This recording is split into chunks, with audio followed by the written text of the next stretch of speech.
તો જગદીશ વિશ્વકર્માએ જ્ઞાનીબેન પર આપેલા નિવેદનનો મુદ્દો સમગ્ર નિવેદન મામલે સાંસદ જ્ઞાનીબેન ઠાકોરનું નિવેદન જગદીશ વિશ્વકર્મા ભાષાની મર્યાદા ચૂક્યા હોવાનું જ્ઞાનીબેને કહ્યું। તેમણે કહ્યું કે ભાજપ જીતના નશામાં ભાન ભૂલી ગઈ છે। મારું નહીં પણ આ સમગ્ર બનાસકાંઠાનું અપમાન છે, આ સમગ્ર બનાસકાંઠાની બહેનોનું અપમાન છે। બનાસકાંઠાના સાંસદ જ્ઞાનીબેને વિશ્વકર્માને જવાબ આપ્યો છે।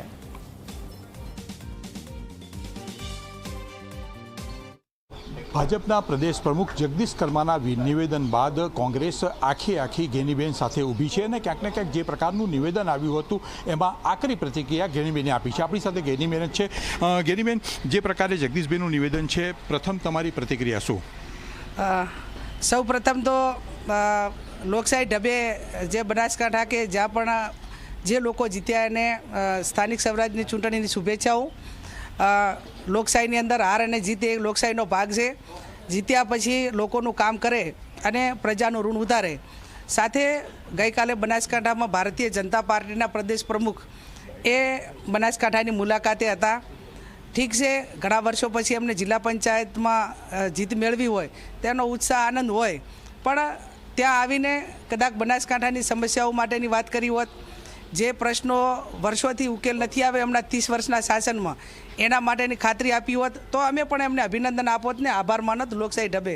પણ એને બદલે બનાસકાંઠાની જનતાને અપમાનિત કરવાનું કામ કર્યું છે। એમને જાહેરમાં એ રીતે ઉચ્ચાર કરેલા અને ભાષણમાં એમના નિવેદનમાં બોલેલા કે ભાઈ બનાસકાંઠામાં અમે જ્ઞાનીબેનની સાડીની પલ્લુમાંથી સીટો ખેંચી લીધી। એમને સાડીના પલ્લુનો શું મહિમા છે ને એ કદાચ એમ સંસ્કૃતિ પણ નહીં જાણતા હોય, સાહિત્યકાર રીતે પણ નહીં જાણતા હોય ને પરંપરા પણ કદાચ નહીં જાણતા હોય, પણ એ જ્ઞાનીબેનનું અપમાન નથી, સમગ્ર બનાસકાંઠાની જનતાનું અને સમગ્ર ગુજરાતની ભારતની મહિલાઓનું અપમાન છે। અને જે બનાસકાંઠા જિલ્લે એ ખોબલે વોટ આપીને એક મામેરું ભર્યું હોય, એમને એટલી લાગણી રાખીને બનાસકાંઠા લોકસભા એક દીકરી તરીકે જીતાડી હોય અને એનું આવું અપમાન થતું હોય, એ આવનાર સમયની અંદર જ્યાં પણ જવાબ આપવાનો થતો હશે ત્યાં અમારો સમાજ પણ આપશે અને બનાસકાંઠાની જનતાને આમ 18 આલમને 36 કોમ આપશે। જગદીશભાઈનું એવું કહેવું છે કે એમના જે નિવેદન છે, આખું નિવેદન જો સાંભળો તો આ પ્રકારની કોઈ વાત નથી, એમનો અર્થ અલગ હતો એવું હવે ખુલાસો કરી રહ્યા છે। હા, એમને મોડે જ્ઞાન થયું હોય તો એમને એ જે કીધું છે એ ક્લિયર કીધું છે। એમને બનાસકાંઠાની જનતાની મહિલાઓની માફી માગવી જોઈએ। એમને બહુ અહંકાર ભર્યા શબ્દો જ એમને ઉચ્ચાર્યા છે અને બહુ સત્તાનો પાવર છે, પણ છતાં એ એમની જે વિચારધારા છે એ સવારથી કરીને સાંજ સુધી લોકોને ઝઘડાવવા, ધર્મ વચ્ચે ઝઘડા કરાવવા, લોકોનું ધ્યાન મુખ્ય મુદ્દાઓથી ભટકાવવું અને કઈ રીતે સત્તા ઉપર સામદામ દંડ ભેદની રાજનીતિ અપનાવીને કઈ રીતે સત્તામાં આવવું, એ એમનો મંત્ર છે।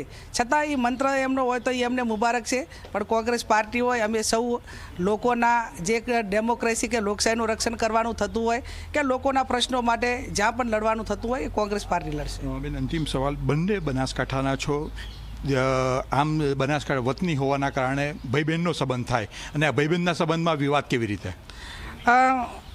જગદીશભાઈ વિશ્વકર્મા એ બનાસકાંઠાના વતની છે તો ચોક્કસથી એ મારા ભાઈ જ કહેવાય, પણ એમને ભાઈ અને બેન એ જ્યારે બેન માટે કરીને આવા શબ્દો ઉચ્ચારતા હોય તો એ ભાઈ તરીકે એમને કેટલી ઉપમા આપવી એ આપણે બધાએ વિચારવાનું રહ્યું। સાથે જગદીશભાઈ વિશ્વકર્મા એ એમને સત્તાનો પાવર હોય, એમની પાર્ટીનો પાવર હોય, એમને બનાસકાંઠાના પુત્ર તરીકેનો એમને માદરે વતનની વાત હોય, તો હું માનું ત્યાં સુધી, હું તો અત્યારે MP તરીકે ચાલું છું, મારી ચૂંટણી લડવાની કોઈ ઈચ્છા પણ નથી, પણ છતાં એમને બહુ સત્તાનું ઘમંડ હોય તો 2027ની વિધાનસભાની ચૂંટણી જગદીશભાઈ વિશ્વકર્માએ બનાસકાંઠામાં લડવી જોઈએ, કોઈ પણ સીટ ઉપર લડવી જોઈએ। હું પણ પાર્ટીને વિનંતી કરીશ કે જ્યાં જગદીશભાઈ લડવા માગતા હોઈએ ત્યાં મને પણ લડાવે, અને છતાં પાર્ટી મને ના આપે તો બનાસકાંઠાનો કોઈ પણ કાર્યકર નાનામાં નાનો કોંગ્રેસી એ જગદીશભાઈ વિશ્વકર્માને સામે ચૂંટણી લડવા માટે સક્ષમ, અને એ ટાઈમે કોનામાં કેટલું પાણી છે એ બતાવશું।